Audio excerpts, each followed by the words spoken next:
we are moving toward, however slowly, some kind of confrontation with Iran. Now, that should worry everybody, but it should especially be of concern to anyone who supported the president.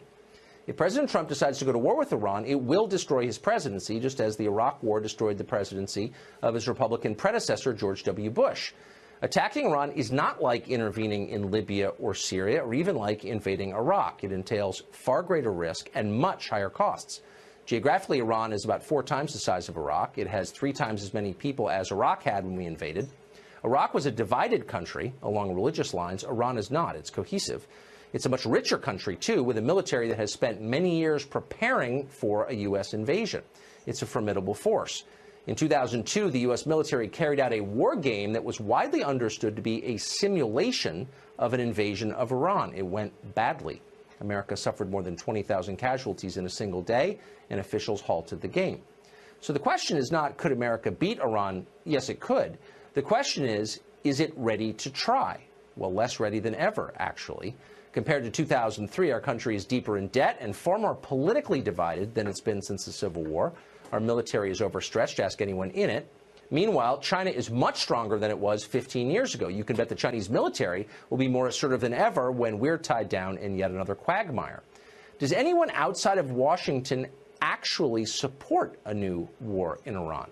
Well, the Saudi royal family does. So do the leaders of other Sunni Gulf states. They see Iran as their greatest rival, and they'd love to have America fight a war against Iran for them. Why wouldn't they? President Trump's own supporters know better than this, though. You'll remember that back in 2016, during the Republican primary debate in South Carolina, Donald Trump was the only person on that stage to call the Iraq War a mistake. He vowed never to repeat anything like that and promised that if elected, he would act only in America's interests.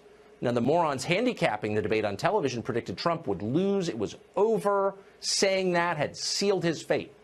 And, of course, they were wrong, and he won. Republican voters agreed with him, it turned out. They had a better sense of the truth. A lot of their kids were serving in the military. 2.5 years later, amazingly, the president's advisors are telling him he must abandon that promise. Iran is too important, they say. It's the greatest threat this country faces, despite the fact that virtually every terror attack in America has been inspired not by Iran, but by Iran's Sunni enemies. Doesn't matter. The mullahs are months away from building a nuke, the neocons tell us. Keep in mind, these people have been saying the exact same thing, word for word, for more than a decade. You can look it up on Google. They have no idea what they're talking about. Their track records are embarrassing, disaster after disaster.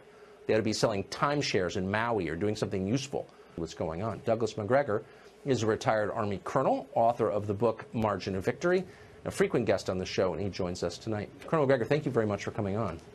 Thanks, Tucker. I appreciate it.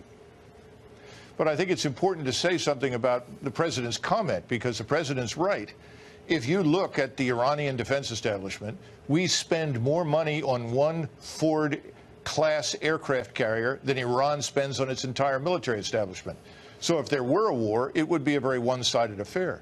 But the problem is that wars don't work that way. They tend to move in directions that no one anticipated. Suddenly, people that you would think would otherwise avoid conflict might decide that it's not in their interest to see Iran destroyed. And I'm thinking of Russia, and I'm thinking of China as perfect examples. Why would they stand by and watch us pulverize Iran? It seems very unlikely. So, do you think the advisors around him, whose comments we just played, Nikki Haley, for example, or John Bolton, I mean, they seem to come at this with pre-existing agendas? Well, of course. But the good news is that President Trump hasn't listened very much to his advisors. If he did, we would never have made any progress on the Korean Peninsula. We would not be working with the Chinese.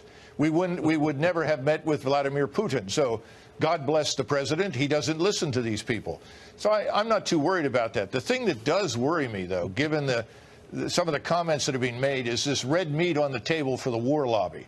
You and I know that there are a lot of people who would welcome conflict with Iran. That's obvious. I think the president needs to watch carefully for the potential for something like the Gulf of Tonkin incident. Many of your viewers may not remember that. It never happened. And we could very well be treated to something like that in the Gulf. We should watch for that. And this is an example of President Trump's comments on fake news. He should not be sabotaged. Are you satisfied with the advice you received from John Bolton? Yeah, John's very good. John is a He has strong views on things, but that's okay. I actually temper John, which is pretty amazing, isn't it? Nobody thought that was going to happen. I'm the one that tempers him, but that's okay. I have different sides. I mean, I have John Bolton, and I have other people that are a little more dovish than him. And ultimately, I make the decision. No, I like John. I get very good advice from him.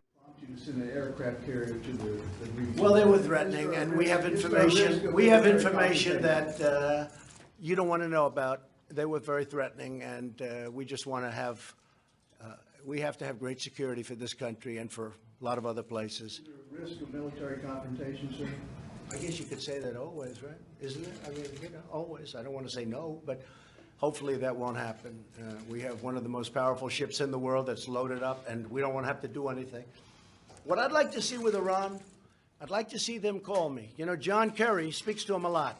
John Kerry tells them not to call. That's a violation of the Logan Act.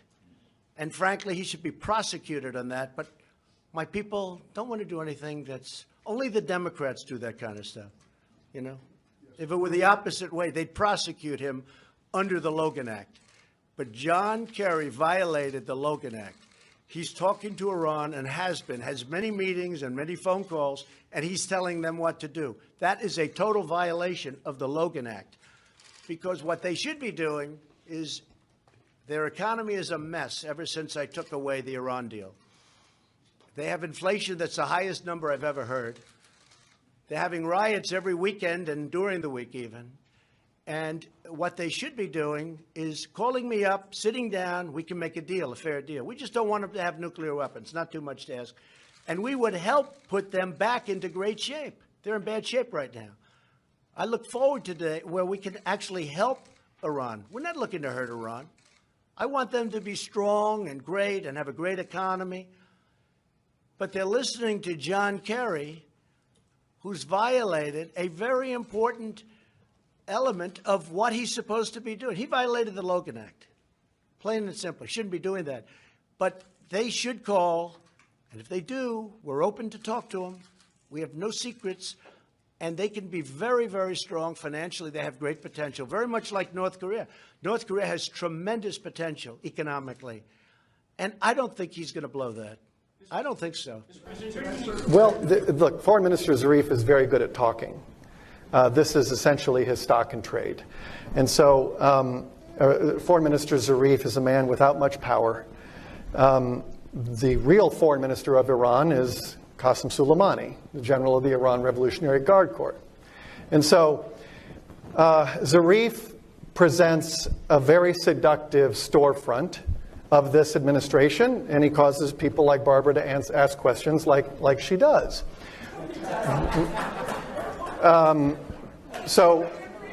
But I know you view the lens, you view Iran entirely through Foreign Minister Zarif. That is a trap that people fall into. That's fine. We don't fall into that trap. I pay a lot more attention to what Qasem Soleimani does than what Foreign Minister Zarif says. And if you want to judge this regime, pay attention to the Rev Guards and don't pay a lot of attention to Zarif. В разговорах с иранскими нашими партнерами говорил о том, что, на мой взгляд, целесообразнее было бы для Ирана оставаться, несмотря ни на что в этом договоре, потому что, сейчас скажу, знаете, такую недипломатическую вещь, которая, может быть, ранит ухо наших европейских друзей. Вот американцы вышли, договор разрушается, европейские страны не могут ничего сделать для его спасения и не могут реально работать с Ираном для того, чтобы компенсировать потери в экономической сфере. Но как только Иран сделает первые шаги в ответ, сам заявит о том, что откуда-то выходит. На завтра все забудут, что инициаторами разрушения были Соединенные Штаты, и вина на все будет возложена на Иран. Посмотрим, что будет происходить. Россия не пожарная команда, мы не можем все это подряд спасать, что от нас в полной мере не зависит.